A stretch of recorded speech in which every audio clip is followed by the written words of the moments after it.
फिर से सुपर।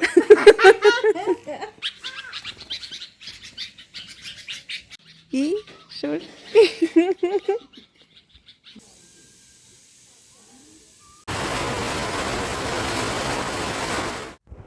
शनिवार की शाम है और हम निकल रहे हैं घर के लिए। तो पहले हम साइट पे गए जहाँ काम चल रहा था और फिर शुरू होता है घर जाने का ये खूबसूरत सफ़र। सामने बारिश हो रही है और यहाँ पे धूप है, तो हम बस बातचीत करते हैं। सॉन्ग्स वगैरह कभी कभी लगा लेते हैं। हमें कहीं पत्नीटॉप या कहीं हिल स्टेशन पे जाने की ज़रूरत नहीं है। हमारे आसपास इतना खूबसूरत व्यू है, कितने ब्लेस्ड हैं हम लोग। मैंने आपका फेवरेट वाला पत्थर लाया हूँ, लाइन वाला। ओह, भगवान वाला। Thank you. वेलकम। नहीं। ये हमारे घर की सरसों है और कुछ बाहर मौसम थोड़ा सा ख़राब लग रहा है। ख़राब इन द सेंस कि बारिश वगैरह लग रही है, तो इसको अभी साइड पे इकट्ठा करके रखा है। जैसे ही धूप आएगी, इसको प्रॉपर सुखाने के बाद इसके जो बीज हैं वो अलग कर दिए जाएंगे। इसी से तैयार होता है ना मस्टर्ड ऑयल।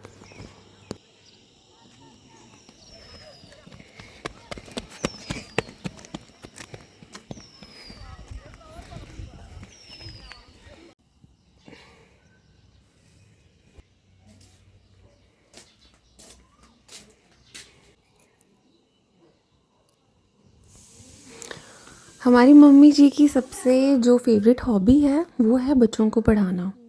जब मेरी नई नई शादी हुई थी ना, तो मैं देखा करती थी कि मम्मी जी की कई बार तबीयत एक्सट्रीम लेवल की ख़राब हो जाती थी। लाइक हेडेक वगैरह उनको होता था बहुत ज़्यादा। लेकिन उसके बाद जैसे उनको ज़रा सा रिलीफ मिलता था ना, तो 4-5 बच्चे बुक्स या नोटबुक्स लेके उनके पास बैठे होते थे। और मम्मी जी कहते थे कि अगर मेरे पास बैठ के कोई पढ़ रहा हो तो मुझे बहुत अच्छी नींद आती है, सुकून की।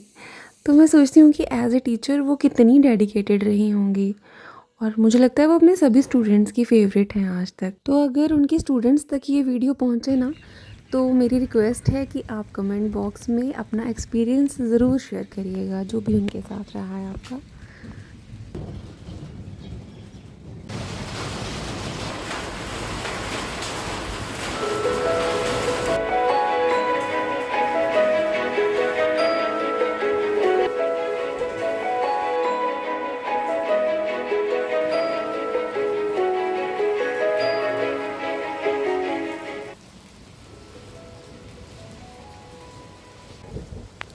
बरामदे की कुर्सी, हल्की सी ठंड और बारिश की आवाज़, इससे ज़्यादा सुकून शायद कहीं नहीं है। बारिश के इस मौसम में कोई भी अपना फ़ोन यूज़ नहीं कर रहा था और सबके सब बरामदे में बैठकर बारिश के इस खूबसूरत से मौसम को पूरे इत्मीनान से एंजॉय कर रहे थे।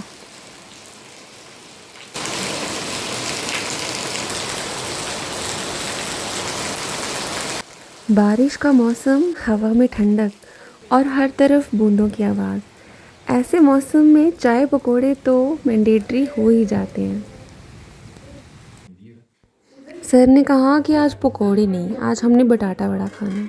तो उसके लिए पहले आलू बॉईल करना पड़ता है, तो मैंने सीटी लगाने के लिए रख दिया आलू।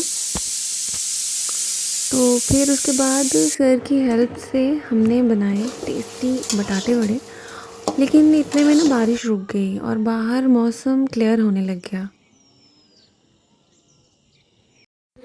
तो एक साइड पे हमने चाय भी रख दी, ताकि जैसे ही ये फ्राई वाला काम ख़त्म हो तो साथ साथ चाय भी मिल जाए।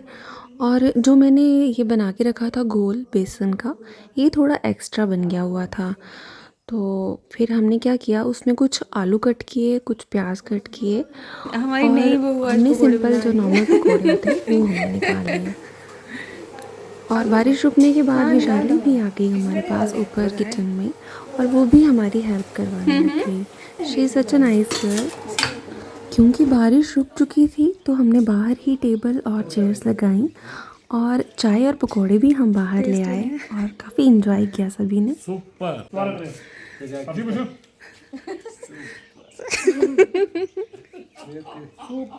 वापस बोल, वापस फिर से। जिंदगी में उतार चढ़ाव तो आते ही रहते हैं, कभी हंसी कभी आंसू, यही जिंदगी का हिस्सा है। लेकिन जो हर हाल में हमें थामे रखता है ना, वो है हमारा परिवार। अपनों के साथ बिताया हर एक पल हमें अंदर से मजबूत बनाता है, हमें संभालता है।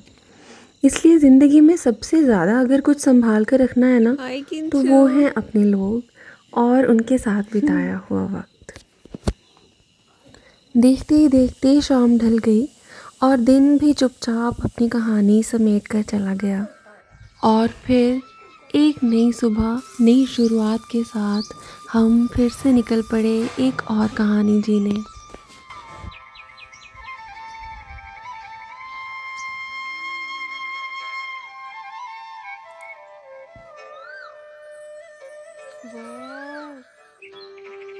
बैलेंस किया बना दे, एक बैलेंस किया बना दे।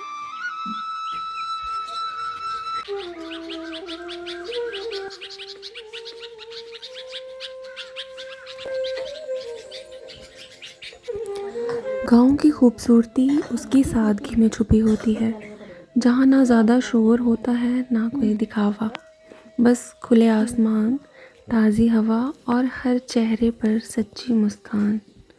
यहाँ ज़िंदगी थोड़ी धीमी ज़रूर है, पर शायद इसी में असली सुकून बसता है। क्योंकि गांव सिर्फ एक जगह नहीं, ये एक एहसास है जहाँ दिल खुद ब खुद सुकून से भर जाता है।